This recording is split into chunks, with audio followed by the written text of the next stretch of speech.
dari satu sumber, ya. Yang pertama adalah skor sebelum dan skor sesudah.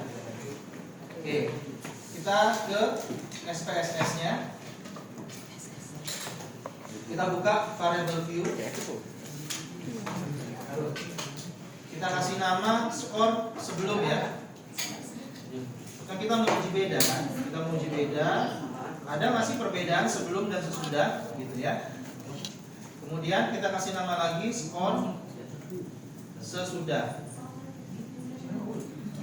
Nah, kalau sudah Anda berikan nama setiap variabel ini, maka kita pindah ke tab satunya lagi, di data view. Fungsi data view adalah untuk melakukan inputan setiap record yang kita miliki.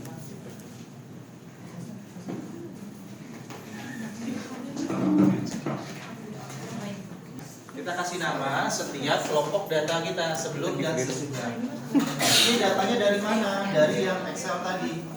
Ya, Excel tadi kan kita punya dua kelompok data nih, sebelum dan sesudah. Itu aja, ya. Gitu ya. Jadi ini data sebelum dan ini data sesudah. Sekarang kita klik yang data view, kita mau input nih data dari Excel tadi ke SPSS. Oke. Nah, kita balik lagi ya ke Excel tadi. Kita mau copy nih. Kita mau copy.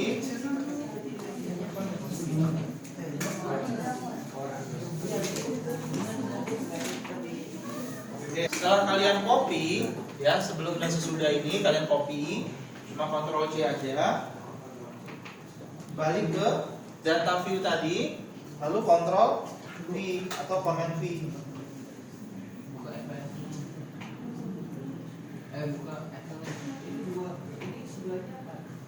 Sampai sini bisa diikuti? Cuma Ctrl C dan Ctrl V aja. Ya. Tadi di Excel saya sudah kasih terlalu untuk langkah-langkahnya di sini ya. Sudah saya share juga tadi. Untuk melakukan uji Wilcoxon ini, Anda klik Analyze, Non-Parametric Test, Legacy Dialogs, pilih To Related Sample, lalu pilih Wilcoxon. Nah, sekarang kita lihat. Klik Analyze, pilih Non-Parametric Test, pilih Legacy Dialog, lalu pilih To Related Sample. Nah, ini yang tadi saya katakan, kita mau compare, tapi datanya dari satu sumber, makanya dikatakan related sample atau data berpasangan. Gitu ya. Oke, ini tinggal diklik aja. Diklik, lalu Anda pastikan untuk test type-nya Wilcoxon, karena itu yang mau kita lakukan kan, Wilcoxon. Lalu ini tinggal dipindahkan aja, pakai tanda panah. Ya, panah. Anda langkah-langkahnya nggak harus hafal karena udah saya tuliskan di Excel itu, tinggal Anda ikuti aja. Ini tinggal digeser aja ya. Klik. Nah, udah cuma gitu aja. Oke. Nah, sampai sini Anda lalu klik OK. Ya, klik OK. Nanti dia keluar pop up window yang isinya adalah hasil perhitungan ya dari Wilcoxon. Nah, kita fokus pada output tabel yang di bawah.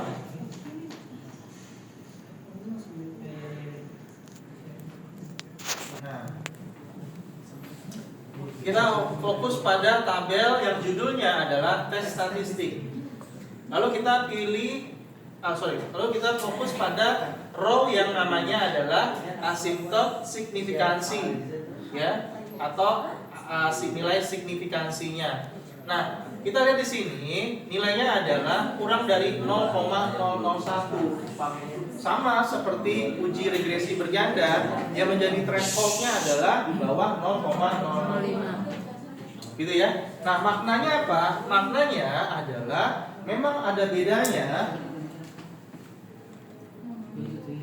Memang ada bedanya pelatihan manajemen kepada para karyawan ya di berbagai divisi ini, di berbagai jabatan ini sebelum dan sesudahnya gitu ya. Nah, ini adalah fungsi dari uji Wilcoxon, lakukan uji beda. Sampai sini dapat dipahami? Ya. Oke, jadi fungsinya itu. Kalau data Anda ada banyak karyawan, misalkan karyawannya ada 1000 nih, gitu kan?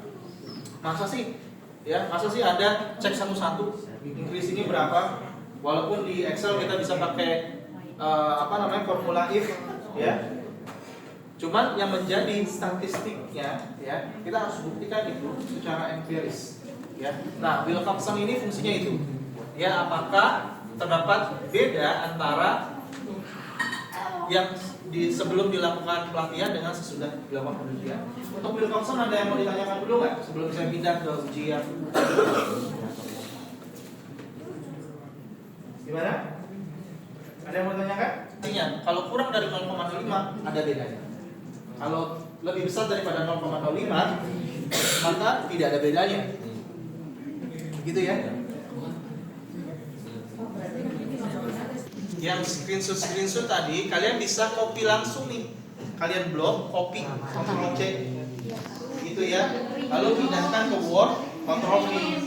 Gitu. Jadi enggak low res tadi kan. Itu kan jelek banget tuh. Datanya jelek. Oke, kita pindah ke kasus yang kedua dengan metode yang kedua. Nah, ini ya, tadi siapa yang tanya di belakang? Nah, ini langkah-langkahnya nih, sudah ditulis. Nanti tinggal ikuti aja. Pilih analyze, non-parametric test, legacy dialogues, pilih two related samples, lalu pilih Wilcoxon nantinya. Oke? Nah, sekarang kita pindah ke uji yang kedua, yaitu man with me. Pak, mau tanya Pak, itu yang dicari kan HRBP, Human Resource Business Partner. Nah, fungsinya ya, tidak semua orang butuh kerja tambahan gitu kan, walaupun butuh uang tambahan, tapi nggak semua orang butuh kerja tambahan, ya kan? Ini kan yang akhirnya membuat orang, apa sih bahasa anak sekarang itu? Apa? Ya, mereka kan tujuannya adalah work-life balance kan? Ya, walaupun nggak ada work yang balance, gitu kan? Apalagi diintegrasikan dengan life gitu. Life aja udah nggak balance, apalagi worknya kan? Ya itu impian aja lah. Nah, intinya gimana sih? Orang itu maunya balance-nya itu pada jam kerjanya. Artinya tidak workload-nya itu tidak berlebihan, beban kerja tidak berlebihan sesuai dengan job desk-nya. Juga jamnya juga tidak berlebihan. Dia punya 8 jam kerja, 1 jam istirahat. Kan gitu ya. Kalau orang dipaksa terus-terusan kerja, mesti aja ada overhaul-nya tadi kan. Ya, apalagi otak manusia kan, apalagi mental health-nya kan, dan lain sebagainya. Contohnya di kasus itu, kalau misalkan supaya tidak overtime, apa yang mesti dilakukan? Peningkatan skill-nya, peningkatan sumber yang berbeda nih. Kalau tadi cuma satu sumber, sekarang kita punya divisi yang berbeda nih. Ada divisi 1, dan di bawahnya ini ada data divisi kedua. Jadi kita mau melakukan komparasi terhadap dua divisi karyawan, ya. Nah, kita mau melihat apa nih? Kita baca dulu kasusnya. Tingkat kepuasan kerja, ya, tingkat kepuasan kerja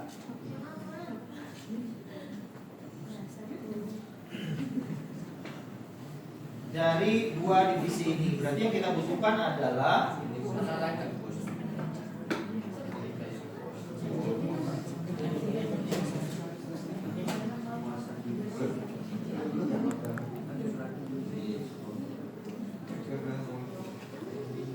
skor total kepuasan dan kode divisi ya. Kita kembali ke SPSS-nya. Kalau Anda mau buka data baru, Anda bisa klik file, new data ya. Kalau ini saya tiban aja. Nah, terus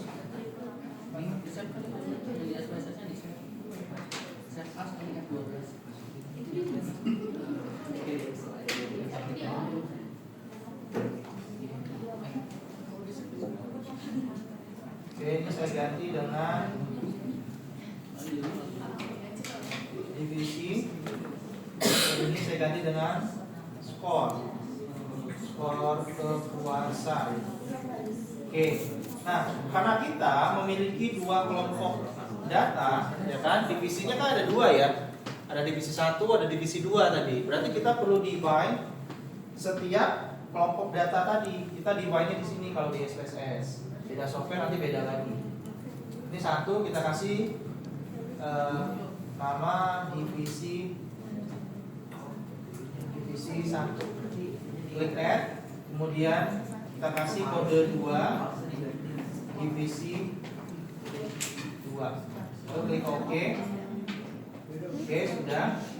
Nah, perhatikan di sini saya kasih keterangan untuk skalanya perlu diganti. Untuk setiap kelompok ini ya, yang sebelah sini nih, kolom D, itu skalanya harus diganti menjadi nominal.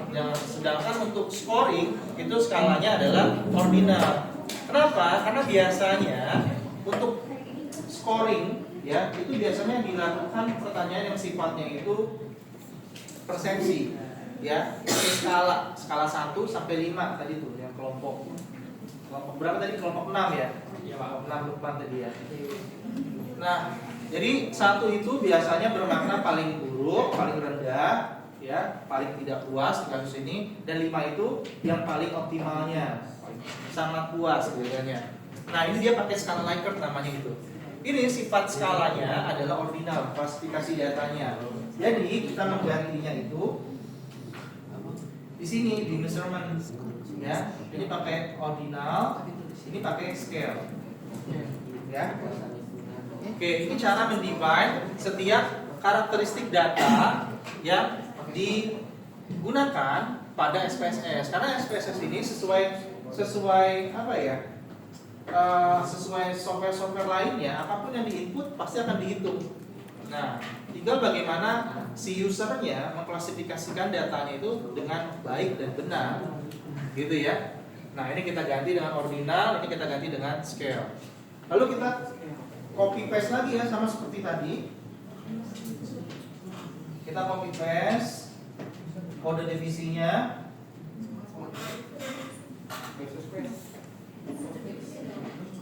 Di data view ya, data view. Oke, kemudian kita copy paste skor total kepuasannya. Karena kan ini yang mau kita compare nih. Ada bedanya masih kelompok 1 dan kelompok 2 dalam hal skor kepuasan. Gitu ya, cuma copy paste saja. Sampai sini bisa diikuti? Ya. Oke, jadi ini apapun tadi seperti pertanyaan yang barusan tadi ya, ini bisa diganti apapun konteks riset Anda di perusahaan Anda masing-masing. Nah, Anda lihat di sini. Ini langkahnya. Saya besarkan ya. Oke. Anda klik analyze non-parametric test, pilih legacy dialog, pilih 2 independent samples, lalu pilih match with me. Nah, yang triknya di sini nih. Jadi jangan sampai kelewat nanti. Anda klik analyze non-parametric test, legacy dialog, 2 independent sample. Nah, ini tidak dimasukkan ke atas, tapi kita masukkan pada grouping variabel. Ya.